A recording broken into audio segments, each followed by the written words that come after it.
নমস্কাৰ বন্ধুসকল, আজি এটা বেলেগ টপিকছলৈ আহিছোঁ কাৰণ মোৰ ঘৰত এনেকুৱা এজন বিশেষ ব্যক্তি আহিছে। মোৰ বন্ধু হয় একচুৱেলি। তেখেত আহি মোৰ ঘৰত উপস্থিত হৈছে কাৰণ এটা বিশেষ অফাৰ লৈ আহিছে আৰু এই অফাৰটো অকল মোৰ কাৰণে নহয়, সমগ্ৰ অসমবাসীৰ কাৰণে।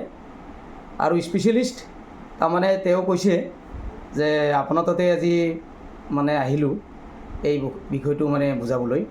তো মই বুজিম, লগতে আপোনালোকে ভিডিঅ'টো আপোনালোকে প্ৰথমৰ পৰা শেষলৈকে চাব কাৰণ তেখেতে কি কয়। নমস্কাৰ। নমস্কাৰ, মোৰ নাম দিগন্ত ৰায়।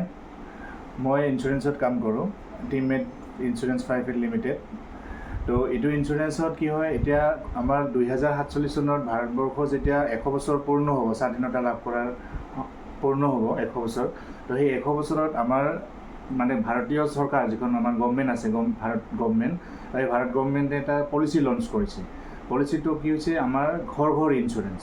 এতিয়া মানে ইঞ্চুৰেঞ্চৰ আমাৰ এইটো হেল্থ ইঞ্চুৰেঞ্চ আছে। তো সেই হেল্থ ইঞ্চুৰেঞ্চটো আমাৰ আদিত্য বিৰলাৰ পৰা কৰি আছে 530 টকা। 530 টকা দিলে মানে বেনিফিটটো কি পাব, যদি সেই মানুহজনে হস্পিটেলাইজ হৈ যায়, কেতিয়াবা যদি হস্পিটেলাইজ হৈ যায় মানে তেনেহ'লে কি হ'ব, তেওঁ হস্পিটেলাইজ হ'লে 2000 টকা পাৰ ডে পাব, 2000 টকাকৈ ডেইলি পাব।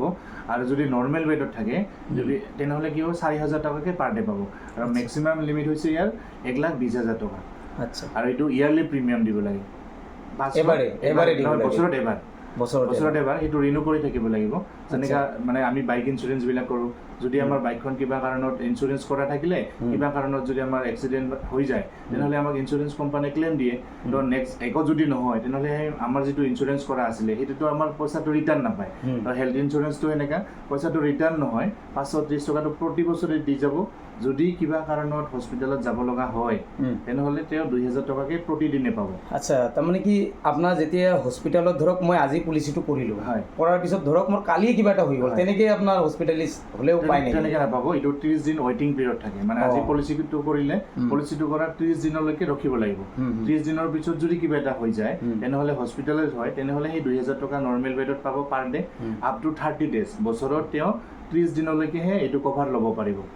আচ্ছা আচ্ছা আচ্ছা। প্ৰথম কথাটো হৈছে কি, আপুনি যে ক'লে যে মানে এমাহৰ মানে ৱেইটিং লিষ্ট থাকে আৰু কি, মানে এমাহ পিছত যদি মানে কিবা এটা হয়, মানে যদি হস্পিটেলৰ বেডত থাকিব লগা হয় তেনেহ'লে প্ৰত্যেক দিন কিমানকৈ? 2000 টকা নৰ্মেল বেডত 2000 টকা, কিন্তু আপ টু 30 ডেজলৈকে দিব। কিন্তু তেওঁ প্ৰথমতে মানে কি চিকিৎসাটো হ'ব লাগিব, হোৱাৰ পিছত ৰিপৰ্টবিলাক লাগিব, ক্লেইম কৰিব লাগিব।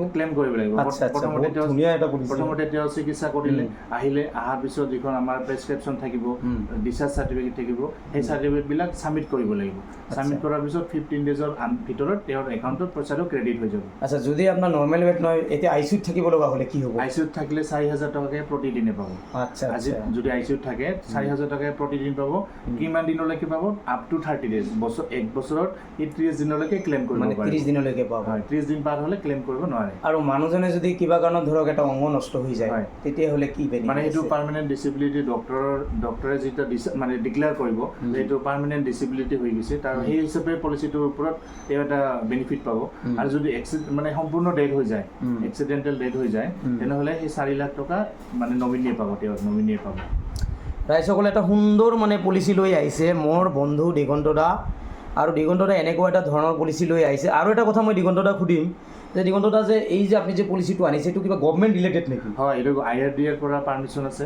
IRDA যিটো আদিত্য বিৰলা, আপুনি জানেই আদিত্য বিৰলা, আমি যেতিয়া সৰু আছিলোঁ তেতিয়াৰ পৰা টাটা বিৰলা এনেকুৱা আমি শুনি আছোঁ। তো আদিত্য বিৰলা এটা ডাঙৰ কোম্পানী হয়। তো সেই আদিত্য বিৰলাৰ এইটো পলিচি হয়। আৰু মই সেইটো কথা সোধা নাই। আৰু মানে কি গভৰ্ণমেণ্ট ৰিলেটেড মানে কি, এইটো IRDAৰ পৰা আমাৰ মানে চৰকাৰে কি কৰিছে, আমাৰ 2047 চনৰ ভিতৰত যিমানখিনি মানুহ আছে, আমাৰ জনসাধাৰণ আছে, তো সেই জনসাধাৰণক ইঞ্চুৰেঞ্চৰ আওতাত লৈ আহিব বিচাৰিছে।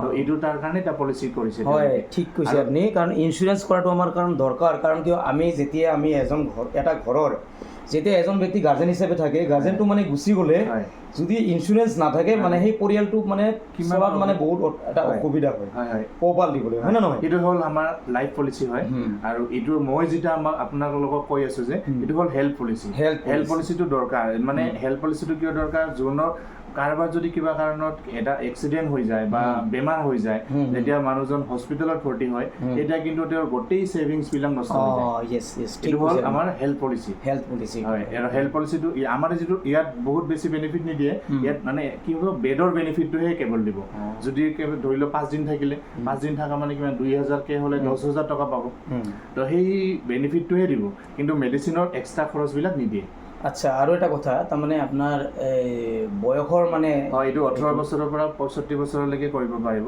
যাৰ 18 বছৰ বয়স হৈছে 18 বছৰৰ পৰা 65 বছৰলৈকে এই ইঞ্চুৰেঞ্চটো কৰিব পাৰিব আৰু ইয়াত কোনো প্ৰি এক্সিষ্টিং ডিজিজ কোনো নাই মানে চবেই কৰিব পাৰিব ডকুমেণ্টছ কি কি লাগে ডকুমেণ্ট লাগিব Aadhaar card pan card bank passbook তাৰপিছত আৰু নমিনী তাৰপিছত আমাৰ নমিনীৰ বয়স ৰিলেশ্যন এইখিনি ইমেইল আই ডি এইখিনিয়ে ডকুমেণ্ট লাগে আচ্ছা যিখিনি আমাৰ KYC কৰিলে লাগে যিখন ঠিক বাৰু এইখিনিলৈকে মই গম পালোঁ আৰু মইতো নিজে আপোনাক মানে আপুনি জনাৰ লগে লগে মই আপোনাক পলিচি এটা দি দিছোঁ লগে লগে মই নিজৰটো অলৰেডি কৰিছোঁ আৰু ঘৰৰ যিমান মানে আমাৰ ফেমিলি মেম্বাৰ আছে প্ৰত্যেকৰে এই ইঞ্চুৰেঞ্চটো কৰিম বুলি ভাবিছোঁ আৰু মই সকলোকে অনুৰোধ জনাইছোঁ কাৰণ এইটো এটা খুব ভাল পলিচি হয় কাৰণ আমাৰ নিজৰ ছেফটিৰ কাৰণে আমি বিভিন্ন ঠাইত ঘূৰি ফুৰি থাকোঁ বিভিন্ন বেমাৰৰ মানে বৰ্তমান মানে মানুহৰ কি কি বেমাৰ হয় কোনেও ক'ব নোৱাৰে মানে নেদেখা বেমাৰবিলাকো হৈ আছে গতিকে এই পলিচিটো কৰা সকলোৰে দৰকাৰ মই আপোনালোকক বিনম্ৰতাৰে অনুৰোধ জনাইছোঁ যাতে সকলোৱে এই পলিচিটো কৰাৰ কাৰণে আপোনালোকে আমাক সহানুভূতি যোগায়